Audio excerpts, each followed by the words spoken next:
بسم اللہ الرحمن الرحیم الحمد للہ رب العالمین الرحمن الرحیم مالک یوم الدین اما بعد قال اللہ تعالی فی القرآن المجید اعوذ باللہ من الشیطان الرجیم بسم اللہ الرحمن الرحیم یا ایہا الذین آمنوا اذا نودی للصلاة من یوم الجمعة فاسعوا الى ذکر اللہ وذروا البیع ذالکم خیر لکم ان کنتم تعلمون رب اشرح لی صدری ویسر لی امری واحلل عقدۃ من لسانی یفقہ قولی سبحانک لا علم لنا الا ما علمتنا انک انت العلیم الحکیم۔ معزز ناظرین کرام، اس سیریز میں ہم پھر آپ کا استقبال کرتے ہیں۔ السلام علیکم ورحمۃ اللہ وبرکاتہ۔ آج کی اس نشست میں ہمارا موضوع ہے نماز جمعہ کو چھوڑنا کیسا ہے، نماز جمعہ چھوڑنے والے کا حکم کیا ہے، نماز جمعہ کی اہمیت و فضیلت کیا ہے۔ لیکن اس سے پہلے میں آپ کو یاد دلاؤں، میرے محترم ناظرین کرام، شاید آپ کو یاد ہو پچھلی نشست میں ہماری ملاقات آپ سے جب ہوئی تھی تو میں نے آپ کو بتایا تھا کہ یہ 5 وقتہ نمازیں جو اللہ رب العالمین نے ہم پر فرض کی ہیں، یہ ہمیں ہر حال میں پڑھنا ہے، اور اس کو عمدن چھوڑنا، اس کا تارک بننا، یہ گناہ کبیرہ ہے اور اس کی سزا جہنم ہے۔ آج میں اس نشست میں آپ کو بتلاؤں گا کہ جمعہ کی نماز کی امپورٹنس کیا ہے، اس کو چھوڑنے کا اور چھوڑنے والے کا حکم کیا ہے، شریعت میں اس کے سلسلے میں کیا وعید آئی ہے۔ میرے دوستو، صلاۃ جمعہ جیسا کہ آپ میں سے ہر ایک جانتا ہے کہ ہفتے کی عید ہے۔ یہ جمعہ کا دن ہفتے میں ایک بار جو آتا ہے، یہ مسلمانوں کو اکٹھا کرتا ہے ایک جگہ پر۔ لوگ آپس میں ایک دوسرے سے جامع مسجد میں جا کر ملتے ہیں اور خوشیوں کا اظہار کرتے ہیں۔ شریعت کے مطابق یہ جمعہ کا دن عید کا دن ہے۔ اس جمعہ کی خصوصیت بھی ہے، اس جمعہ کے دن ایک ایسی گھڑی ہے، صحیح مسلم کی روایت کے مطابق ایک ایسی گھڑی ہے کہ جس میں کوئی دعا کی جائے تو قبول ہوتی ہے۔ صحیح مسلم کی روایت کے مطابق نبی صلی اللہ علیہ وسلم نے ایک بار جمعہ کا ذکر فرمایا اور آپ نے کہا فیہ ساعۃ لا یوافقها عبد مسلم وهو قائم یصلی یسأل اللہ تعالی شیئا الا اعطاہ ایاہ۔ کوئی بھی مسلمان بندہ جو جمعہ کے دن کھڑے ہو کر نماز پڑھ رہا ہو اور وہ دعا کر رہا ہو تو اس میں ایک ایسی گھڑی ہے کہ اگر وہ اس کو پالے تو جو بھی دعا وہ اللہ سے کرے گا، اللہ تعالیٰ اسے قبول فرمائے گا اور اسے نواز دے گا۔ یہ جمعہ کی خصوصیت ہے۔ جمعہ کس پر فرض ہے؟ شاید یہ سوال بھی آپ کے ذہنوں میں آ رہا ہو۔ ابو داؤد اور دارقطنی کی صحیح روایت کے مطابق جمعہ عورت، اسی طرح مسافر، اسی طرح ایک معذور انسان جو چلنے پھرنے سے مجبور ہو، زر خرید غلام، اور اسی طرح سے بچے، ان لوگوں کو چھوڑ کر جمعہ ہر عاقل اور بالغ انسان پر فرض ہے۔ اسے جمعہ کی نماز میں حاضر ہو کر جماعت کے ساتھ اسے ادا کرنا چاہیے۔ اگر وہ اس کا تارک بنتا ہے تو اللہ رب العالمین اور رسول کی زبان سے سنائی جانے والی وعید کا وہ مستحق ہوگا۔ جمعہ کی فضیلت یہ بھی ہے کہ قرآن کریم میں اللہ رب العالمین نے اسی نام سے ایک پوری سورت نازل فرما دی۔ چنانچہ آپ سورۃ الجمعہ سورت نمبر 62، اس کو عام طور پر امامان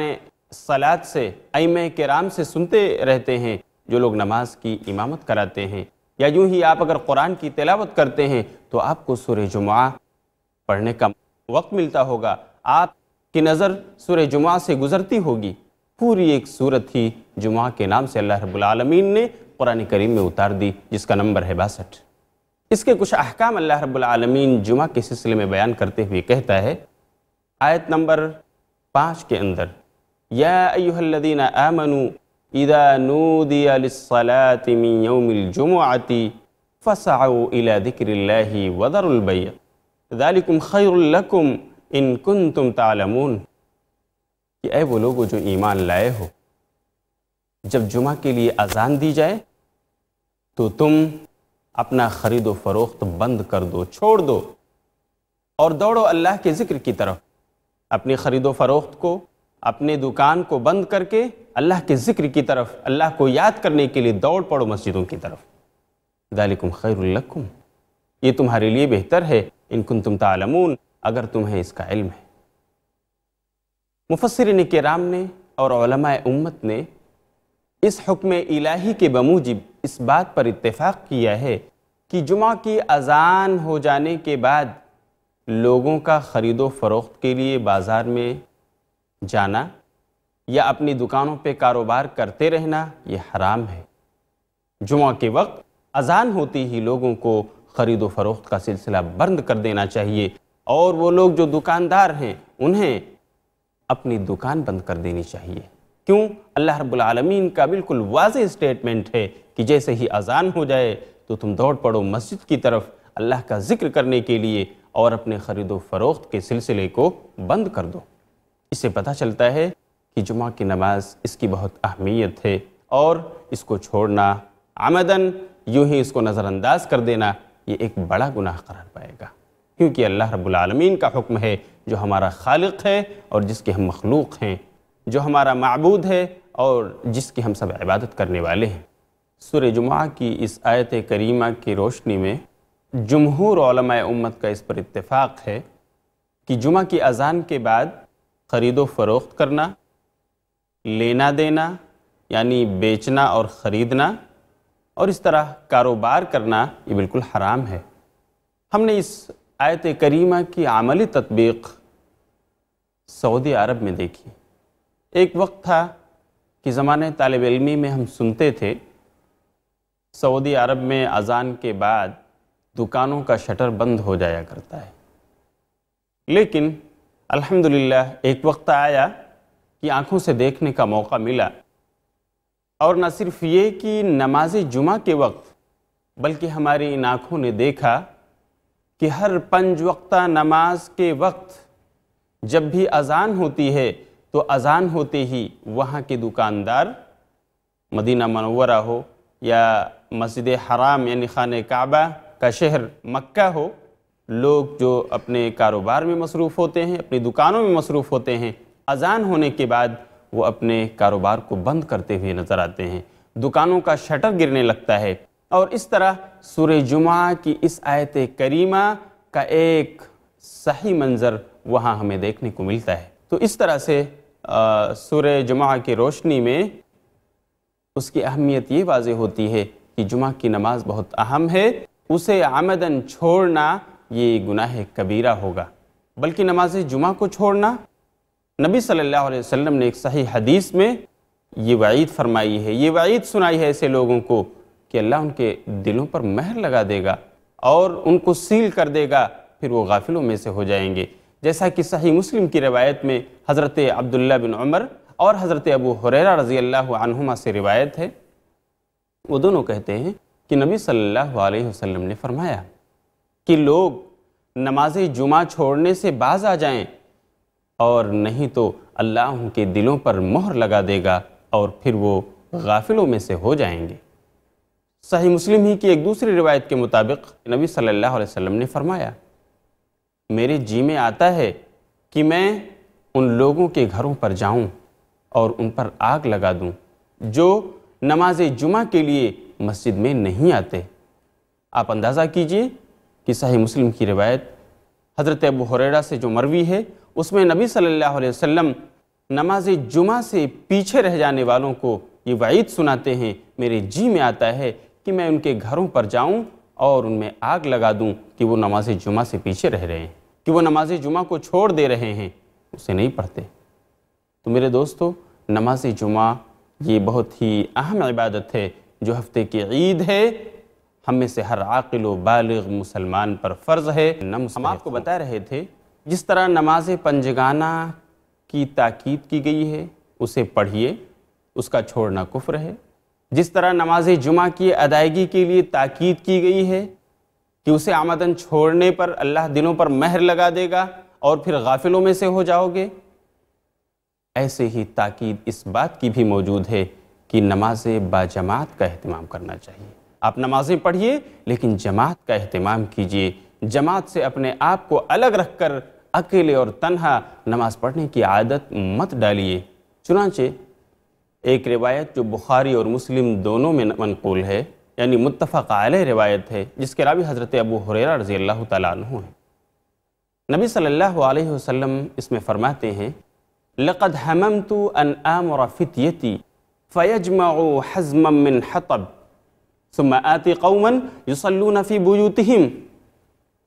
لَيْسَتْ بِهِمْ عِلَّةٌ فَأُحْرِقَهَا عَلَيْهِمْ۔ جس کا مطلب یہ ہے، اللہ کے رسول نے فرمایا میرا جی چاہتا ہے، میرے جی میں آتا ہے کہ میں اپنے نوجوانوں کو حکم دوں اور وہ سوکھی لکڑیاں جمع کر لیں، پھر میں ان کو لے کر کے جاؤں ان لوگوں کے گھروں پر جو نماز اپنے گھروں میں پڑھ رہے ہیں، وَلَيْسَتْ بِهِمْ عِلَّةٌ، حالانکہ ان کے ساتھ کوئی عذر نہیں ہے، بغیر کسی بیماری کے، بغیر کسی بارش کے، بغیر کسی سبب کے جو معقول ہو، اس کے بغیر وہ اپنے گھروں میں نماز پڑھ رہے ہیں، میں جاؤں اور ان سوکھی لکڑیوں کو ان کے گھروں میں جلا کر آگ لگا دوں، فَأُحْرِقْهَا عَلَيْهِمْ۔ کیوں؟ اس لیے کہ وہ نماز باجماعت کے لیے مسجد میں نہیں آ رہے۔ میرے دوستو، آپ اندازہ کرو کہ نبی صلی اللہ علیہ وسلم نے یہ نہیں کہا وہ نماز نہیں پڑھتے اس لیے جا کر کے آگ لگاؤں، بلکہ اس لیے کہ وہ نماز تو پڑھتے ہیں لیکن اپنے گھروں میں اکیلے یکا و تنہا مسجد میں جماعت کے لیے حاضر نہیں ہوتے، اس لیے اللہ کے رسول نے کہا میرا ارادہ ہوتا ہے کہ میں جا کر کے ان کے گھروں میں آگ لگا دوں۔ بعض روایات سے پتہ چلتا ہے کہ اللہ کے رسول صلی اللہ علیہ وسلم نے کہا کہ اگر ان گھروں میں عورتیں، بچے اور بوڑھے معذور لوگ نہ ہوتے تو میں آگ لگا دیتا، لیکن بچوں کی وجہ سے، عورتوں کی وجہ سے اور معذوروں کی وجہ سے میں ایسا کرنے سے باز رہا۔ ناظرین کرام، نماز باجماعت کا اہتمام نہ کرنے والوں کی بابت نبی صلی اللہ علیہ وسلم کا یہ کہنا کہ اگر بچے، معذور اور عورتیں نہ ہوتیں تو میں ان کے گھروں پر آگ لگا دیتا، کتنی عظیم وعید ہے، کتنی عظیم تنبیہ ہے، جس سے پتہ چلتا ہے کہ نماز باجماعت ایک ایسی اہم چیز ہے جس سے غفلت نہیں برتنی چاہیے۔ البتہ اس موقع پر میں ایک بات آپ کو یاد دلاؤں جس کی بابت بہت سارے لوگ غلط فہمی میں ہیں اور نہ جانتے ہوئے غیر شعوری طور پر لوگوں کو کرٹیسائز کیا کرتے ہیں۔ ایک ایسی جگہ جہاں پر 5 وقت نماز نہ پڑھی جاتی ہو، جہاں پر کوئی مسجد جیسی عمارت نہ ہو، لیکن کچھ لوگ جمع ہوتے ہوں، اذان ہوتی ہو اور وہاں جماعت کے ساتھ نماز پڑھتے ہوں، تو یہ ان کا جماعت کے ساتھ نماز پڑھنا درست ہے، اس کی اجازت ہے۔ البتہ اس کو مسجد نہیں کہا جائے گا بلکہ مصلی اس کو کہا جائے گا۔ جیسے کوئی کمپنی ہے جس میں بہت سارے مسلم ملازمین کام کرتے ہوں، اگر اس کمپنی کا ذمہ دار کوئی ایسا حال خاص کر دے کہ ٹھیک ہے ہمارے کمپنی کے مسلم ملازمین، ہمارے کمپنی کے مسلم نوکر چاکر جو ہیں، جو ذمہ داران ہیں، کام کرنے والے ہیں، وہ نماز کے وقت اپنی نمازیں اس حال میں ادا کر لیا کریں، اگرچہ وہاں پر 5 وقت کی وہاں لوگ نماز نہ ادا کرتے ہوں بلکہ اپنی ڈیوٹی ٹائمنگ میں جیسے ظہر ہے، عصر ہے، اس وقت وہاں رہتے ہوں اور نماز ادا کرتے ہوں، تو بالکل ان کے لیے اجازت ہے کہ اگر وہ وہاں اذان دیں، مؤذن ہو، اور اسی طرح ان کو نماز پڑھانے کے لیے کوئی انسان ہو معقول، تو اس طرح سے وہ وہاں جماعت بنا سکتے ہیں، نماز پڑھی جا سکتی ہے، شریعت نے اس کی اجازت دی ہے۔ مجھے یاد ہے مدینہ یونیورسٹی کے اندر جہاں میں نے اپنی گریجویشن کی تعلیم مکمل کی ہے اور الحمدللہ 4 سال رہنے کا موقع ملا ہے، مسجد نبوی کا فیض بھی ہمیں حاصل رہا۔ مدینہ یونیورسٹی کی بہت ساری فیکلٹیاں ہیں، کوئی کلیۃ القرآن ہے، فیکلٹی آف قرآن، کوئی فیکلٹی آف حدیث، اسی طرح فیکلٹی آف لغہ، فیکلٹی آف شریعہ، فیکلٹی آف دعوہ، اور ہر ایک فیکلٹی دوسرے سے کافی دوری پر ہے، اور جامع مسجد اور زیادہ دوری پر ہے۔ لیکن جب ٹائم پڑھائی کا ہوتا ہے، جب تک کلاسز ہوتی ہیں، طلبہ وہاں رہتے ہیں، اور ہر فیکلٹی میں ایک حال ایسا خاص رکھا گیا ہے جہاں پر طلبہ ظہر کی نماز ادا کرتے ہیں، اور وہاں صرف اس حال میں ایک نماز ادا ہوتی ہے، لیکن اذان دی جاتی ہے اور وہاں امامت کے لیے ایک انسان مقرر ہے جو امامت کراتا ہے، اور لوگ اس کے پیچھے اس نماز کو ادا کرتے ہیں اس مصلی میں، اگرچہ وہ مسجد نہیں ہے، 5 وقتہ نمازیں اس میں نہیں ہوتی، صرف طلبہ جو پڑھنے کے لیے آتے ہیں وہی اسٹوڈنٹس وہاں حاضر ہو کر صرف ایک وقت نماز ظہر ادا کرتے ہیں، لیکن اذان دی جاتی ہے، وہاں جماعت بنائی جاتی ہے اور لوگ اس اہتمام کے ساتھ نماز ادا کرتے ہیں، تو یہ جائز ہے، شریعت میں اس کی اجازت ہے۔ البتہ عام اوقات میں طلبہ جب چھٹی پہ ہوتے ہیں یا ان کے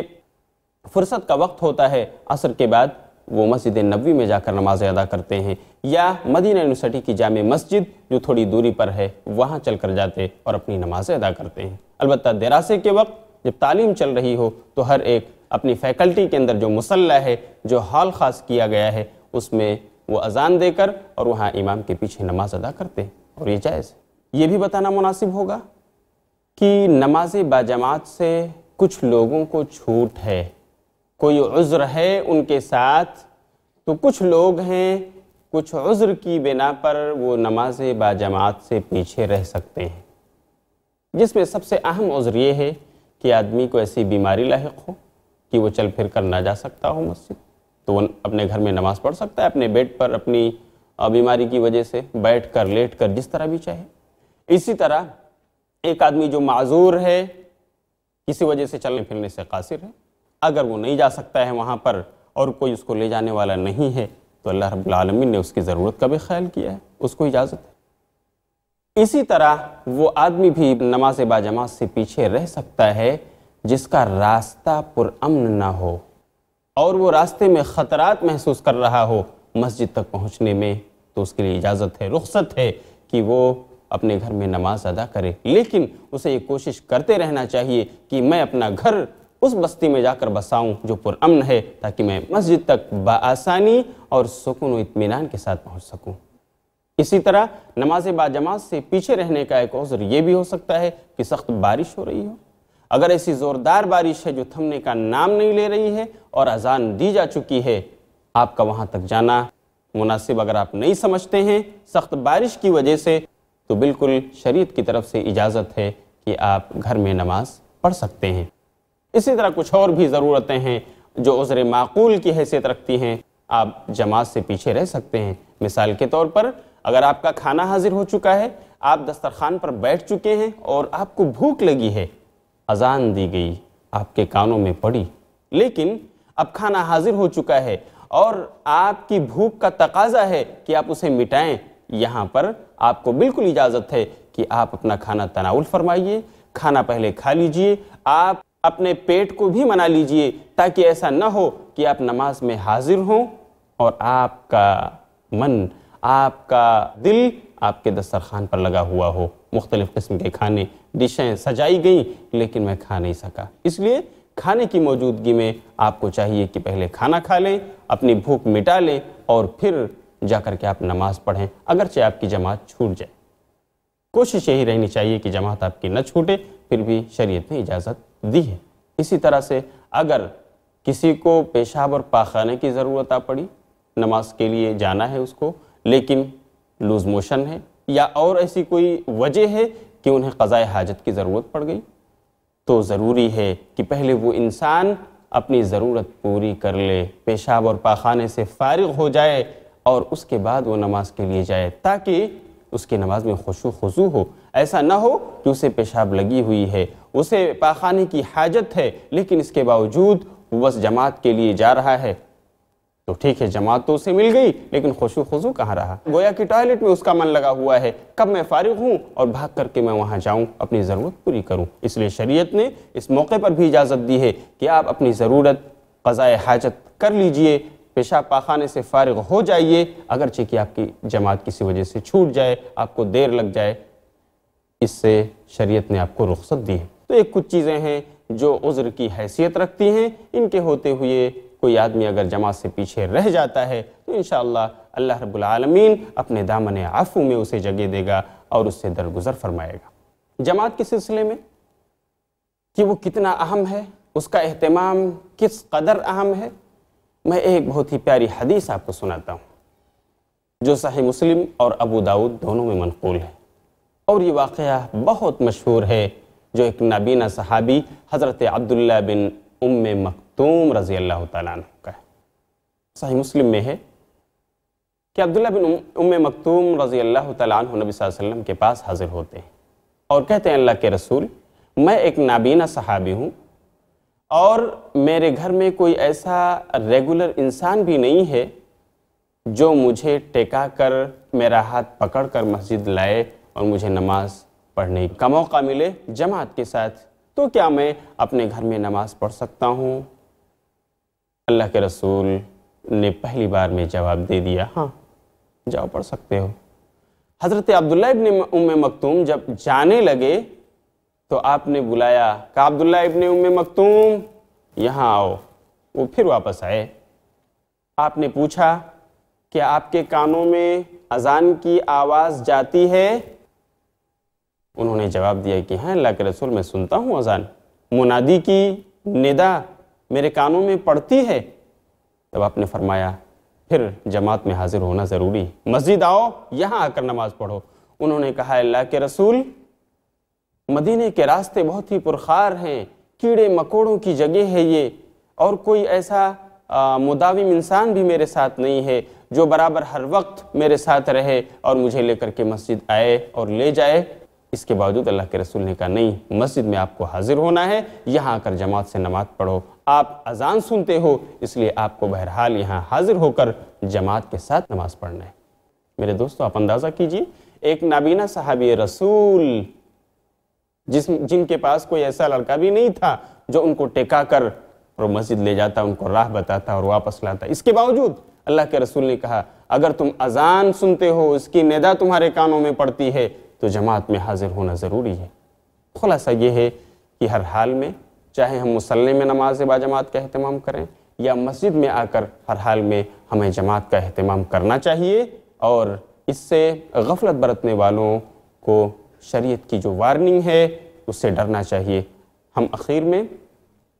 اللہ رب العالمین سے دعا کریں گے کہ اللہ، ابھی تک ہم نے جو کچھ نماز چھوڑنے کے تعلق سے بیان کیا، ہم سب کو اس کے مطابق عمل کرنے کی توفیق عطا فرمائے۔ انشاءاللہ اگلی نشست میں ہم آپ کو بتائیں گے کہ زکوٰۃ کی اہمیت کیا ہے، اور جس پر زکوٰۃ فرض ہو چکی ہے وہ فرض ہونے کے باوجود اسے ادا نہیں کر رہا تو اس کا کیا حکم ہے اور یہ کتنا بڑا گناہ ہے۔ تب تک کے لیے انتظار کیجئے، ہم آپ سے اجازت چاہتے ہیں۔ وآخر دعوانا ان الحمد للہ رب العالمین، والسلام علیکم ورحمۃ اللہ وبرکاتہ۔